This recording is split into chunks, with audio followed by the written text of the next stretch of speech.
Hi, everybody. I just wanted to do this video to introduce myself to you so you know who's behind all these videos you're seeing on this page. And my name's Jerry, and I've been playing for a long time, in mid 80s or so. However, I was somewhat older when I first started to play guitar.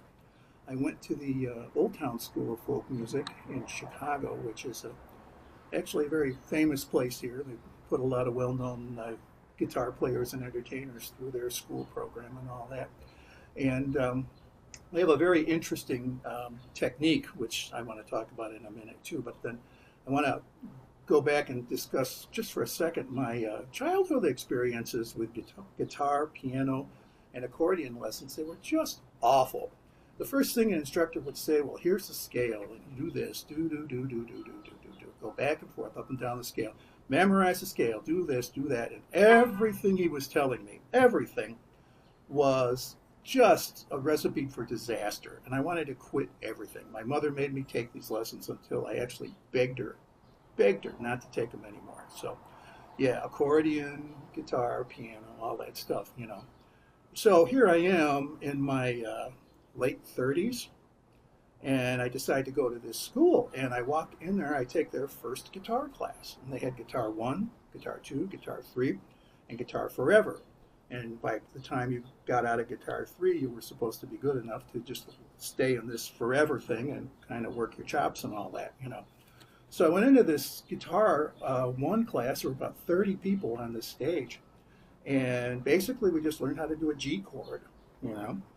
And everybody, some people are faster at it than others. It's getting the fingering right and all that. But eventually, we all had a G chord. We would all strum at the same time, blah, blah, blah, blah. And then we go to a D chord, and same thing. So after an hour and a half, we had two chords. And of course, the problem was always transferring from one chord to the other. Everybody kind of got a little lost at that point. But at the end of the evening, a lot of people had it down where they could make that transition, albeit somewhat slowly. But at the end of the evening, we played, guess what? A two-chord song. Yes, there are two-chord songs. There's hundreds of them out there. And so we would play this two-chord song, and by the time that we walked out of that class that night, we had learned two chords and played a song. We didn't do scales, and we didn't learn any music theory. We didn't do anything. We just played, and I was really excited about that. And then I just went crazy. I went through Guitar 1, 2, 3. I went to Guitar Forever. And then I went to a bluegrass ensemble group where I just kept taking the class over and over again. It was playing in a bluegrass jam circle, plus we would get lectures on bluegrass history, which was fascinating. And it was wonderful. It culminated after that with vocal techniques for guitar, and of course nobody thinks they can sing. I mean, if Rod Stewart can sing, anybody can sing. So yeah, I guess the class was taught by this guy who would come in with, it's all adults, so he would come in with a couple of cases of beer, and everybody would have to drink up, which would loosen everybody up a little bit, and we could start to play. And then at the end of this, he would take us in larger groups, so we weren't so concerned that people were watching us, and then we would get down to duos and whatnot. And eventually, if we felt like it, we could sing by ourselves. And at the end of the class, he said, "Oh, and by the way, I'm hosting a open mic at such and such a tavern on such and such a night, and I expect you all to be there if you can."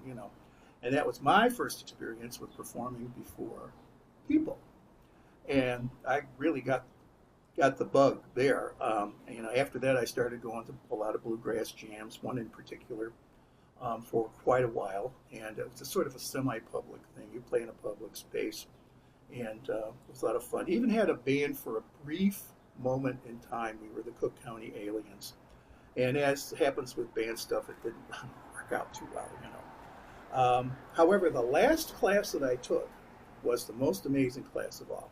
It was just guitar technique.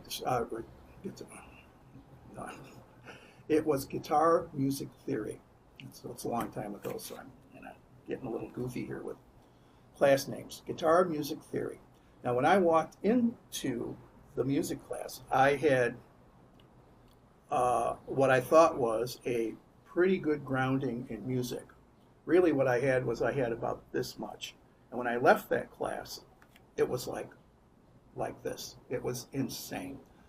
It opened my eyes up to so many things. We talked about just all the musical notes and chords and all the relationships with one another and all of this. And that was it for me. That put the cap on it.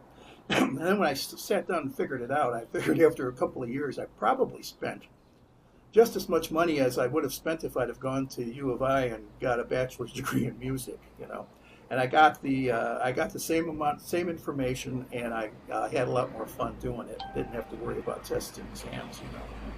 And but then I had to quit for about 10 years. I had horrible back problems and arthritis in my hands right here. And what this little bugger caused me to do was to not be able to hold a pick. I could strum for a little while, but invariably I would lose it, and I just got aggravated, and I just quit the whole thing, sold all my guitars, or actually gave most of them away, sold one, and that was that. And then out of the clear blue one day, I sort of got the bug again. I think I saw a Facebook ad for Black Mountain Picks, I believe it was. I'll give you a picture of it a little bit later. And what it is a thumb pick, which in itself is not unusual. Banjo players use them, But this had a spring-loaded deal on it, which kept it on your thumb really, really tight. And you could play with it, And actually, if you wanted to, you could still put your fingers together like a regular pick and play that way. I just used the thumb and went, And it did not take a long time to adjust to that. And that's part of another video I'd like to make down the road, playing with older people with arthritis, and so watch for that down the road. Also, I'll probably do one, or not probably, I will do one on video editing, which is my love. I went to college for a film degree, and I learned editing at the time when the editors were big kludgy machines with reels of film on them, and they were really crazy.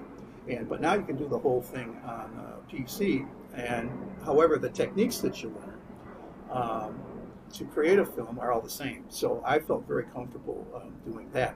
So I love to make a little video of myself singing and then go crazy with all sorts of stuff. And to some degree or another, I do that or don't, depending on which video you're watching and how long around I am. But I think my most complex one was 3 soundtracks and 2 video tracks, so 5 tracks altogether. And that was a terrible amount of fun. Now, my problem is I'm not very patient, so I kind of run through these quicker than I should. I promise myself and my viewers that I will take a lot of time from now on to do these things properly. Not that I think any of them look rushed, but I just feel like I kind of rush it a little bit. So one thing I did too, and this will be another video, wrote a song with ChatGPT.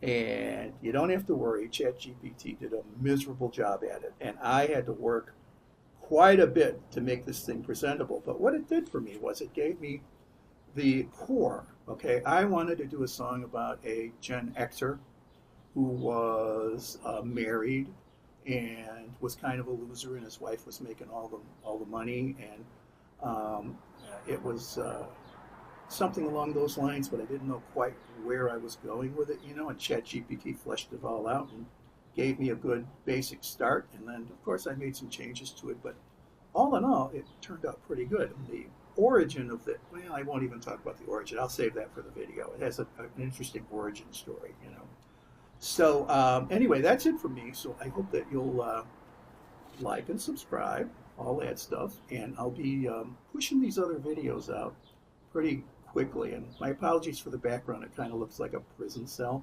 but really it's my 4th floor condo balcony, and I'll include a little clip in here of my beautiful view. So usually the sun is coming down in the wrong direction for me to film. I would be backlit and all sorts of shadowy, and I haven't invested in lighting yet, so who knows? Maybe if I just do my videos in the afternoon and on cloudy days, I can get by with no lighting. So anyway, that's it for me, Jerry.